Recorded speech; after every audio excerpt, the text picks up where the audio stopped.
In the mid-1990s, Yellowstone National Park had a problem with the overpopulation of deer. And the deer were devastating large parts of the vegetation in the park. And so they tried to introduce more hunters to solve the problem, but it didn't really put a dent in it. They were continuing to experience an overpopulation. And so in 1995, to try a different measure, those who managed the park introduced wolves. They introduced wolves to Yellowstone National Park. Wolves are generally widely hunted in North America. Their population has been greatly reduced, and people just don't like them. The big bad wolf. One reason why people fear wolves so much is because they're so smart. It's like they can kind of read your thoughts, and that's one reason we love dogs. Is dogs like they know it's like we know what they're thinking. But and so immediately they began to see a reaction. Not only did the wolves kill some of the deer, but the deer changed their grazing patterns as a result of they started to avoid the valleys and the gorges, places where they could be easily trapped by the wolves. And what happened was there was immediate replenishment of vegetation. Within 6 years, those parts of the park, their trees increased in height by 5-fold. What had formerly been bare valleys became forests of aspen and willow and cottonwood trees. Songbirds and migratory birds returned to those areas, and beavers came, which of course love to eat trees and to make beaver dams, which became habitats for muskrats and otters and reptiles and amphibians. The wolves also killed some coyotes. They reduced the population of coyotes, which means more mice and more rabbits, and which brought about more hawks and more foxes and more badgers and ravens and bald eagles returned to the park. In fact, bears became more numerous as bears came to feed on the berries of some of the shrubs that grew up as a result of the deer not eating all the vegetation. In fact, they found that even the topography of the land, the course of the rivers, were changed. There was less erosion, which meant less meandering of the rivers, more opportunities for habitats to form with vegetation and wildlife. Even the geography of the land was changed simply because of the introduction of wolves. And it illustrates the point. That's why they describe it as an ecosystem. Because in a system, everything is connected.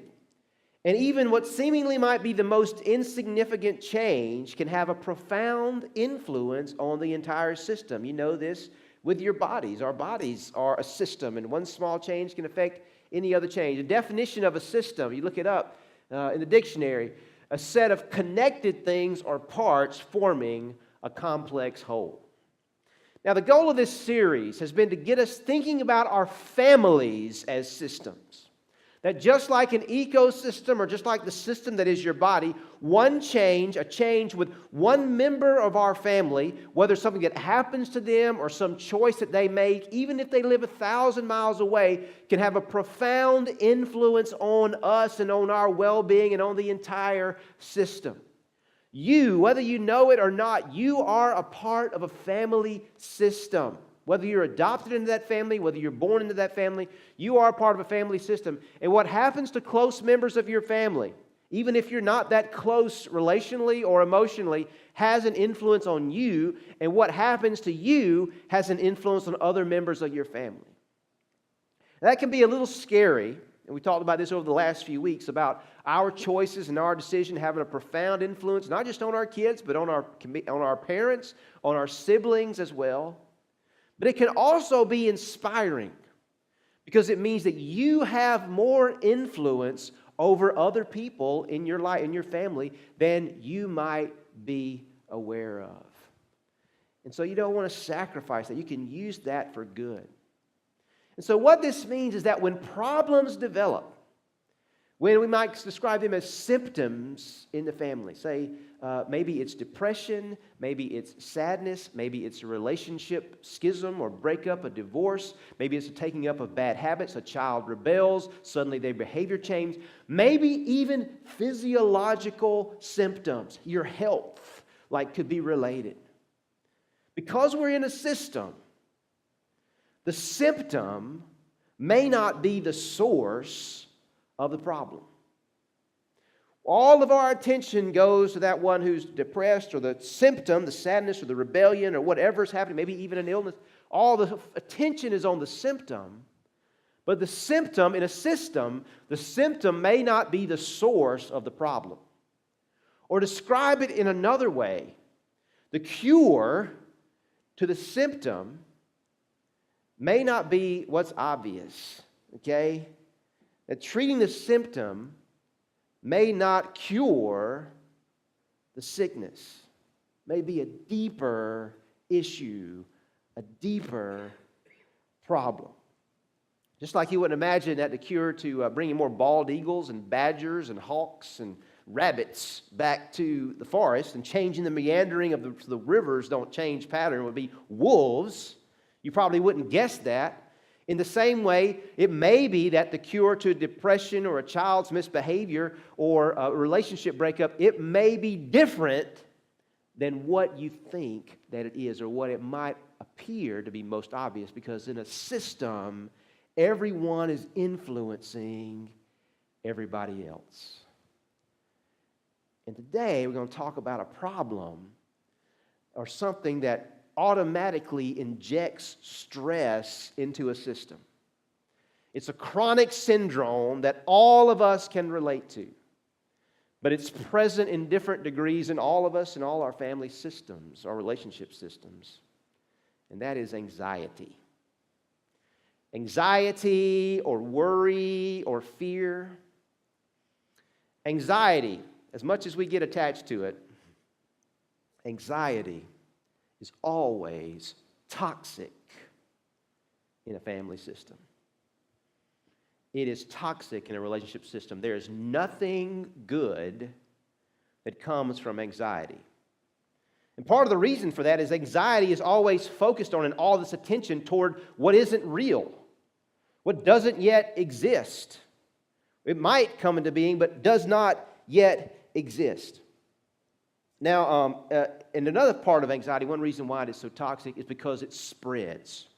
It can spread like wildfire. Anxiety in one member can infect another and have an influence on the entire system, and sometimes that anxiety can show up in symptoms that we might not expect it to pop out in a relationship system.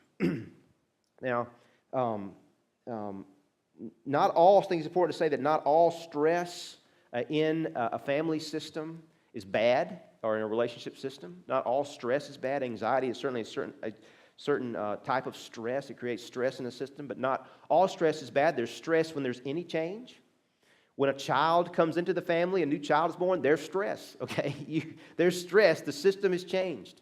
When a child enters the teenage years, there's stress, okay? When a child leaves home to go to college, there's change, there's stress. When there's a marriage, any of those major life moments, there's stress because there's change that's happening. That's the reason why the groom is so nervous before, at least when I'm back there, the preacher's back there with the groom before he walks out. He's always nervous. It's like, look, I do all the work. You just have to repeat after me and put the ring on her finger. That's all you have to do, and walk. Can you do that? But it's nerve-wracking, it's stressful because it's a life change. And all stress is not bad. Stress and tension can propel us toward growth and to go places we wouldn't otherwise go. But anxiety is never productive. It is never good. It is toxic to a relationship system. And I believe that anxiety, a lot of times, most of the time, in fact, it's almost always caused by an awareness of scarcity. There's an awareness that there's not going to be enough. Either that I'm not going to have enough, or that I'm not going to be able to do enough, I haven't done enough. Anxiety seems to almost always be caused by an awareness of scarcity. Anticipating what doesn't yet exist, but when what doesn't yet exist comes into existence, I'm not going to have enough to deal with it. I'm not going to be ready. I'm not going to be prepared. Anxiety says there's not enough. There's not enough time. There's not enough preparations that's been made. There's not enough money. There's not enough resources. There's not enough years left in my life. There's not enough energy. There's not enough attention for me to give that what I need to give. There's not enough preparations. There's not enough experience. Not enough.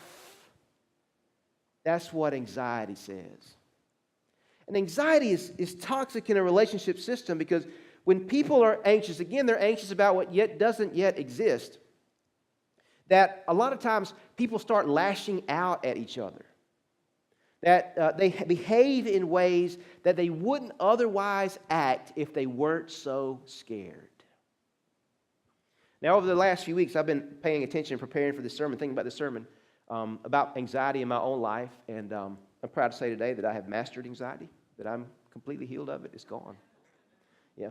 But I have discovered that that when how much in my own life and to myself, how often I will say words like, say to myself or out loud to other people, to say, I'm anxious about, I'm worried about, I'm afraid of. I say that all the time. And when you're a leader or when you're a parent, that's just going to be part of your vocabulary. But then I wonder, what does God think about that? Is it okay for me to say that? When everybody says I'm worried about or I'm anxious about, we kind of accept it as automatically legitimate. But is it? See, maybe one reason why anxiety is so attacked in the Scriptures by Jesus. Jesus talked about anxiety a lot, and he said it's great. You should do it all the time. No, he didn't say that at all. In fact, he addresses fear and anxiety over and over and over again. He says, why are you so afraid? Why are you so anxious? Maybe Jesus addressed anxiety perhaps more than any other issue because he knows that the symptom is usually not the source of the problem. And when you get down to it, anxiety is more often than not the source of the problem. One guy who discovered this the hard way was a guy by the name of Jeroboam. Now, you probably had never heard of Jeroboam. Some of you may have, some of you may have not. There's two different Jeroboams in the Old Testament. This is Jeroboam the first, Jeroboam the son of Nebat. And even though you probably haven't heard of him, he's a very significant character in the Old Testament. In fact, he cast a shadow, a legacy over all who follow him, which is very similar to the legacy of David. But you hear about David more than Jeroboam because David was a hero, Jeroboam was not. Jeroboam came to power in a very anxious time in Israel's history. Jeroboam was a laborer, a worker for Solomon. He worked for Solomon during the days of Solomon's reign. And Solomon was a very ambitious builder. Many of you know Solomon was the son of David. And during Solomon's day, there were many ambitious building projects that took place. There was a building of the temple. There was a building of a palace.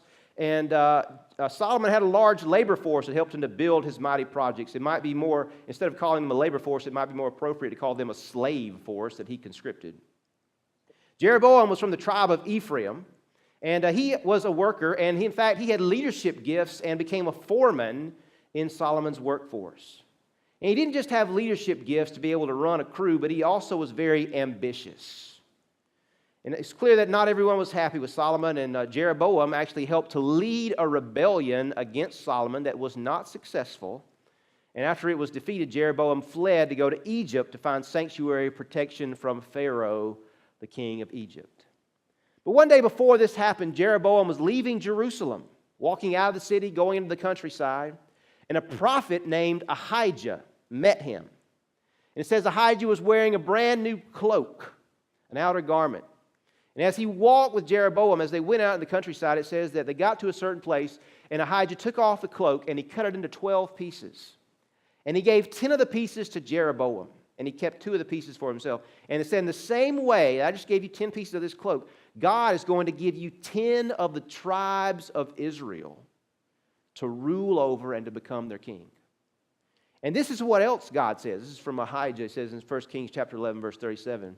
However, as for you, Jeroboam, this is Ahijah speaking, the Lord speaking through Ahijah, I will take you, and you will rule over all that your heart desires, and you will be king over Israel. In fact, the northern kingdom is going to be called the kingdom of Israel, the southern kingdom, the kingdom of Judah. Verse 38, if you do whatever I command you, and walk in obedience to me and do what's right in my eyes by obeying my decrees and commands, as David my servant did, I will be with you. I will build you a dynasty as enduring as the one I built for David, and will give Israel to you. Now, of course, David and his descendants are continuing to rule, going to reign over the southern tribes, the two tribes of Benjamin and Judah. But this is God's promise to Jeroboam. Well, Solomon, David's son, dies. And after his death, there's a big meeting that's scheduled in Shechem for all the leaders of the 12 tribes of Israel. They're going to come and they're going to crown Rehoboam, Solomon's son, as king over all Israel. And they get there, and the leaders of the northern 10 tribes, they say to Rehoboam, they say, listen, your father was so hard on us. He pushed us, he worked us, and we are so worn out. If you will just go easy on us, we'll follow you. And so Rehoboam gathers with his advisor, and he said, this is what they said to him, what should I say? And the older advisors of Solomon say, listen, if you'll just listen to them and go easy, just listen to their advice, they'll follow you. And then he consults the younger advisors, the one it says describes as the ones that he grew up with, and they say, listen, you got to show them who's boss. You got to say, my thumb is thicker than my father's waist. If you thought my father was hard on you, you just wait till Rehoboam comes. And guess what? He came out and he followed the advice of the younger advisors, and the 10 tribes said, well, we're done. What do we have to do with David? What do we have to do with the son of Jesse? And they walked away. And just guess who happened to be there for the big meeting, who had come back from Egypt, from exile, but Jeroboam. And they crowned Jeroboam, son of Nebat, as the king of Israel, the northern 10 tribes. Well, Jeroboam was secure in his reign, but he didn't feel very secure. He makes a decision fairly early in his reign to protect that security. We see anxiety in Jeroboam. We're told in 1 Kings chapter 12, verse 26. Jeroboam thought to himself, the kingdom will now likely revert to the house of David. If these people go up to offer sacrifices at the temple of the Lord in Jerusalem, they will again give their allegiance to their lord Rehoboam. He's afraid they're going to go back to the Rehoboam, the king of Judah. They will kill me and return to King Rehoboam. After all, the temple, which was where they went to worship God, was in the territory of Judah, whose capital was Jerusalem. And so Jeroboam makes a decision more out of political necessity than really religious necessity to say, hey, we're just going to worship God here. We're going to worship God in our own way. And what maybe intended to be a political decision turns out to have severe implications that people actually forsake the worship of Yahweh, their God. Verse 28 said, after seeking advice, the king made 2 golden calves. Okay, have we heard this story before? He said to the people, it's too much for you to go to Jerusalem to worship God in the temple, the place where he said, here's my name's going to dwell. Don't go there. Here are your gods, Israel, who brought you out of Egypt. It's actually, quote, word for word, the same thing that Aaron said to them after he built the golden calf at the foot of Mount Sinai. And so, out of political expediency, to save his own throne, to save his own neck, Jeroboam leads the nation into idolatry, to break the second of the 10 commandments, to worship golden calves as the image of their God. Verse 29, he had made 2 golden calves. He set one of them up in Bethel, which became a worship site in central Israel, and the other in Dan, which was the extreme north. So wherever's convenient for you, in his territory, he had them 2 set up. And this thing became a sin. The people came to worship at the one at Bethel and went as far as Dan to worship at the other. And so he has fully led the people astray into full idolatry. He goes even further. Verse 33 says that on the 15th day of the 8th month, a month of his own choosing, in other words, he didn't follow the day and month that God said that he should in the Old Testament. He said he offered sacrifices on the altar he had built at Bethel. So he instituted a festival for the Israelites who went up to the altar to make offerings. He introduced his own priesthood, his own festivals, his own sacrifices. In other words, in the great words of Frank Sinatra, he did it his way. And so it seemed that Jeroboam was primed for success. In fact, Jeroboam's early years were successful. But eventually, Jeroboam's anxiety, his chronic anxiety, caught up with him. And a symptom developed. Perhaps in a most unexpected place, a child becomes sick, his son. We're told the son's name was Abijah, which is interesting, which was the same name as Rehoboam's son. It's interesting he named his son the same name as Rehoboam's son. He was always afraid the kingdom was going to go back to Rehoboam. But he named perhaps his heir the same name that Rehoboam had named his son. And it says that Jeroboam's wife went to Ahijah, the same prophet that had told him he would be king all those years before. And it said that Jeroboam's wife, that she dressed in a disguise to go to see Ahijah. For apparently, it seemed that maybe Jeroboam had banned seeking the consultation or seeking the advice of prophets of the Lord, of Yahweh. In his fear, he had descended that far in his idolatry and unfaithfulness. And it said this time who Ahijah was blind, that he couldn't see, but when Jeroboam's wife stepped across the threshold of his house, he knew immediately who she was. It was revealed to him. And he gave some devastating news to Jeroboam and to his wife. First, he said, your child is not going to recover.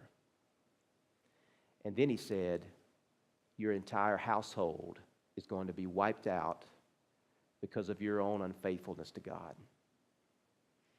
In a very disturbing, hard twist and unexpected, here's what Ahijah tells her about the boy. It says, of course, he could have been older. We don't know how old he was. We're not told that, but it is his son. It says, all Israel will mourn for him for this son and bury him for Abijah. He is the only one belonging to Jeroboam who will be buried, because he is the only one in the house of Jeroboam in whom the Lord, the God of Israel, has found anything good. And so there you see, this is strange. It's a hard story. It's a strange story. But I think we see behind this that there's not always an easy answer for suffering.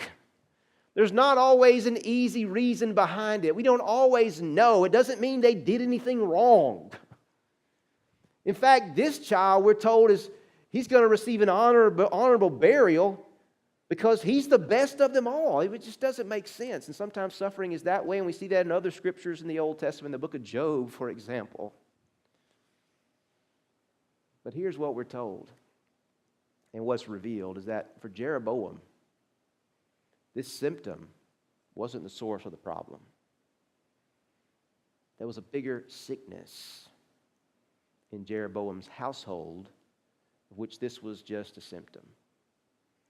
The symptom was a consequence of sickness in the system. And what happens is that the anxiety that plagued Jeroboam, that led him to forsake the worship of Israel, to save his own neck, that ultimately it led to the destruction of his entire household. Within 2 years of Jeroboam's death, his son is assassinated. His son had the same kind of character that Jeroboam had. We see that throughout the rest of the story of the 10 tribes, of the northern 10 tribes, there's never a reunification. And we're told the rest of those kings, they're all compared to Jeroboam, son of Nebat. They followed in his ways, not in the ways of the God of Israel. And within 200 years of Jeroboam's death, the entire northern kingdom will be carried into exile, the northern 10 tribes, by the Assyrians after a long season of decline, and they are wiped from the face of the map, never to be heard of or seen again, lost. And it all started with one guy, a king, who said that following God isn't going to be enough. It's not going to be enough just to obey what God says. There's a quote that I came across this week that I believe describes what happened to Jeroboam. And it describes what can happen to us, or maybe what has happened to us. Maybe it's what has happened to you. Is that you either leave your worries with God or your worries will make you leave God. That's Ann Voskamp, quote from her. That's a great quote, isn't it? I couldn't put up here and take credit for it myself today. Give her credit for that. You either leave your worries with God, or your worries will make you leave God. Now, one of the interesting things about this story, this disturbing story, this hard story, one of the things I think is actually kind of cool about the story is that the story of Jeroboam's family and Jeroboam and of this family system, this story is our story. This is the story of the human family. Because haven't we all, the reason that we left God is because of our anxieties. It's because we didn't believe that God would be enough. Isn't the way it dates back from the first sin of the Bible was that kind? What God says really isn't going to be enough for you. And out of Jeroboam's household, there was one child who pleased God, who found favor with God. And that child died, was buried. And we know in the whole human story of the human family that's been riddled with anxiety and sin since the beginning, there was one who found favor with God. Only one who pleased God. And that one, that child who was given one of the presents given to him at his birth was myrrh, which was a foreshadowing of what would happen, his own death. And his death wasn't a reflection on any sickness in him. It was a reflection on us. It pointed to the sickness in the system. So, how do you bring healing to a sick system? To a relationship system that's infected with anxiety? How do you bring healing? How do you do it? Well, either relieving or really bad news. You can't. You can't bring healing to a sick system, to an anxious system. In fact, if you try to, what may happen is that you're going to take that anxiety on yourself. You can't fix the anxiety in your parents. You can't fix it in your siblings. You can't even fix it in your kids. And what happens if you start taking all of their anxiety on yourself? Well, you're going to prevent them from dealing with it themselves, because ultimately we all have to choose to trust God instead of taking up a yoke of anxiety. But here's what you can do. You can't bring healing to a sick system, but here's what you can do. You can refuse to be anxious. In the midst of everybody going crazy, you can let their anxiety stay in them. And you can be a non-anxious presence. In other words, refuse anxieties not enough, and choose to believe that God is enough.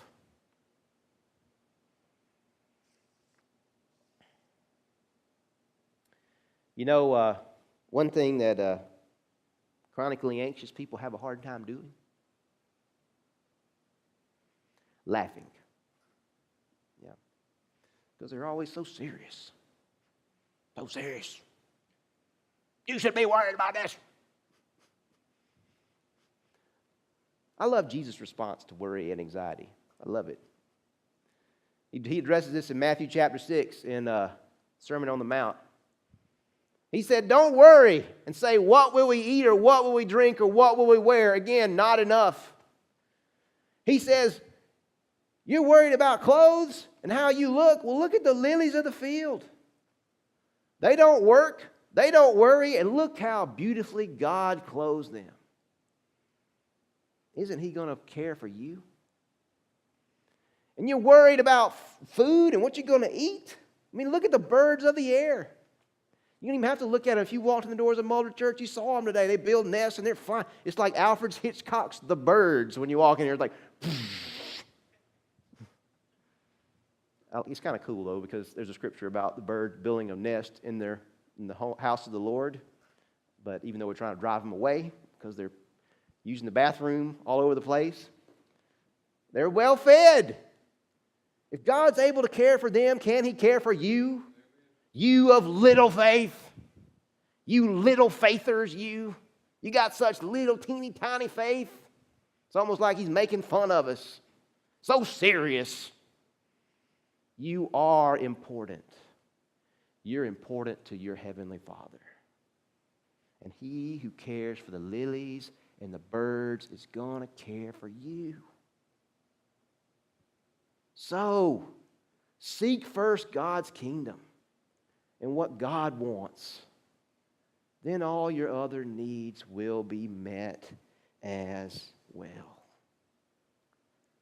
So, what is it that you're so worried about?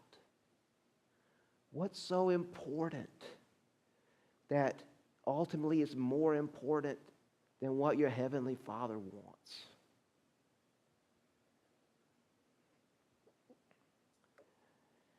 We live in a chronically anxious world, a hyper-anxious world. And if you want to get anxious, you don't have to look very far. We live in a sick world. The system is sick. And you can choose either to absorb all that anxiety, which ultimately ain't going to solve it, or you can choose to stand out from the rest. You can become a non-anxious presence. Choose to believe and to obey God. You're going to look different. You're going to be weird. In fact, you might get some shots thrown at you for not taking up all their anxiety. But here's what might happen. As you stand as a non-anxious presence, people are looking for that kind of comfort and assurance. Other people might actually follow you. They might actually follow your example and deal with their own anxiety.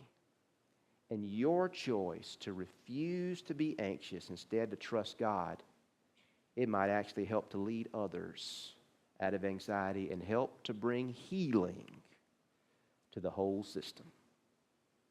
Not the kind of healing that you can bring, the kind of healing that God brings. All right?